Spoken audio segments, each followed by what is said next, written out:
Hi guys! Tara samahan niyo ako dito sa medyo tagong kainan na sigurado ako pag na-try nyo, babalik-balikan nyo na. Dahil bukod sa sulit at hindi masasayang ang pera nyo, ang dami pang masasarap. Kaya naman umabot sila ng 9 years at hanggang ngayon marami pa rin tumatangkilik talaga. Nandito tayo ngayon sa may multinational village close to Gate 1, Parañaque City. Pagdating sa may loob nito, makikita nyo na tong Sukasa Mexican Grill. Open daw sila everyday kapag ka weekdays 11 AM up to 11 PM. Then kapag ka weekends naman 11 AM up to 2 AM.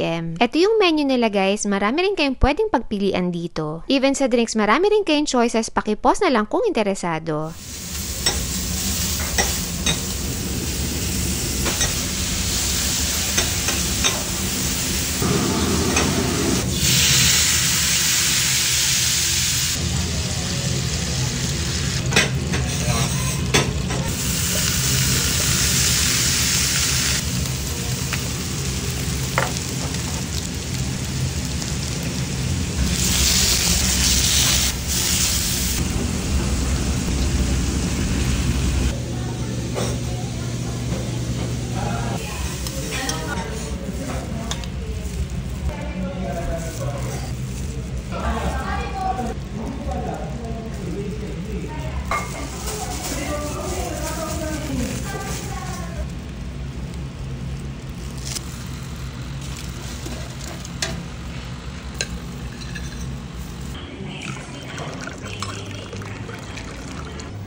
Grabe, super excited na ako matry to. Kaya naman ano pang inaantay natin guys? Huwag na natin patagalan. I-try na natin! Ito yung horchata na classic Mexican drink nila. So, binababad daw to overnight ng rice milk tsaka cinnamon. Halo natin.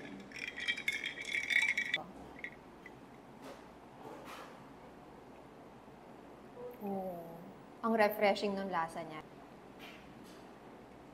Ang ganda ng blend nila ng cinnamon. Ito naman yung steak burrito nila or carne asada burrito. So, ito yung steak burrito nila. Then, ito naman yung chimichanga. So, ang difference nila, yung burrito with rice. Tapos yung chimichanga, all meat siya. So, ang ginamit nila dito, chicken. Pero pwede rin beef. At isa pang pinagkaiba ng burrito tsaka chimichanga, itong chimichanga, dinidip fry. So, may extra crunch siya. So, lagyan natin ng tomato salsa.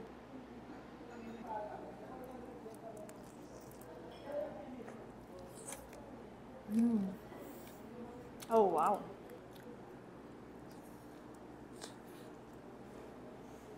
Ang sarap nito, guys. Nakatry na ako ng iba't ibang klaseng burrito. Sa LA man yan, San Francisco, or kung saan part pa ng California. Close to sa mga burrito nila. Pero ito, guys, yung Mexican food nila dito, may mix na ng Filipino. So, syempre, huwag kayong mag-expect na authentic. Pero close to authentic. Sarap, may laban.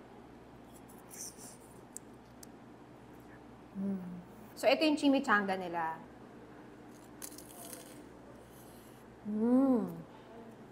Kung masarap na yung burrito, next level tong chimichanga. For me, kung papipiliin ako, mas gusto ko tong chimichanga. Kung naghahanap kayo ng added texture, kung mahilig kayo sa mga piniprito, magugustuhan nyo to.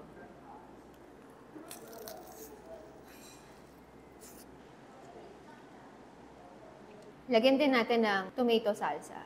Yan. Para mag-level up pa.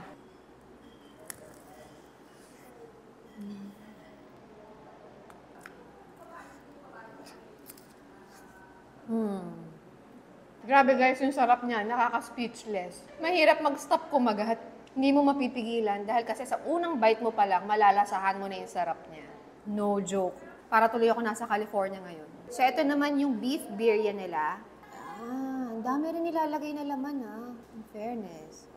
So, ito yung isa sa mga bestseller nila. Perfect combination daw to ng consomme nila.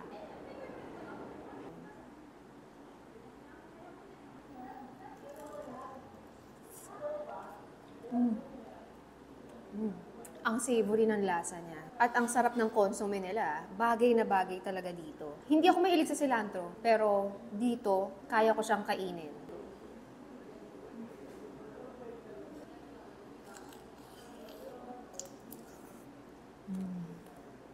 At yung pinaka-beef nila, ang lambot. Ito naman yung hard shell tacos nila, na ang gamit dito, beef stew. Yung pinaka-beef nila dito guys, 3 oras pinakukuluan.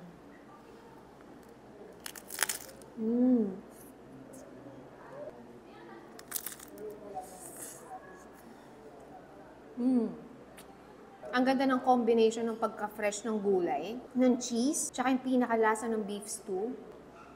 Wala pang sauce yan Ipa-level up pa natin.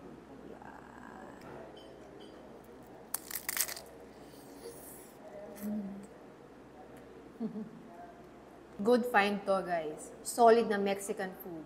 Ito naman yung quesadilla nila at chicken yung laman nito. Grabe. Grab sa laman. Hindi mo iisiping tinipid sa sahog. Kitang-kita naman. So may dalawang sauce sila na gamit dito. Tomato salsa at saka garlic sauce.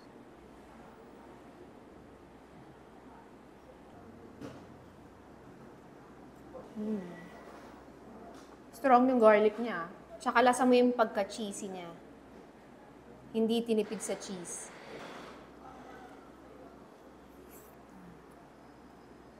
Meron din silang chili beef fries. Perfect to sa mga gustong nagsasnack or gustong mag-inuman. Kasi meron silang mga available dito na drinks. Beer, margarita. Saktong-sakto guys. Meron silang unlimited margarita na 300 pesos per person lang. So kung mahilig kang uminom, 300 lang unlimited.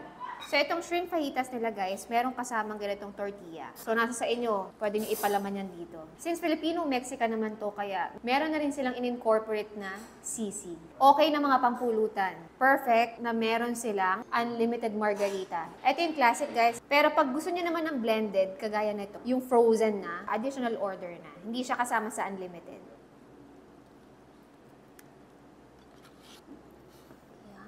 Kakaiba guys. Ito yung tinatawag nilang baked nachos. Not your ordinary nachos.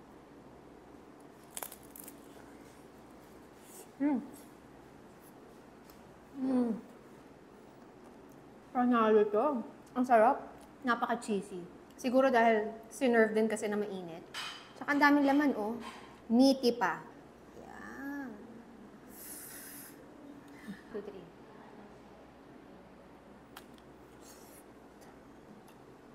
At guys, pag natikman nyo tong baked nachos nila, mahihirapan na kayong umorder ng ordinary nachos. Ibang level na nachos. So yun lang guys. Thank you for watching. Bye! Mwah!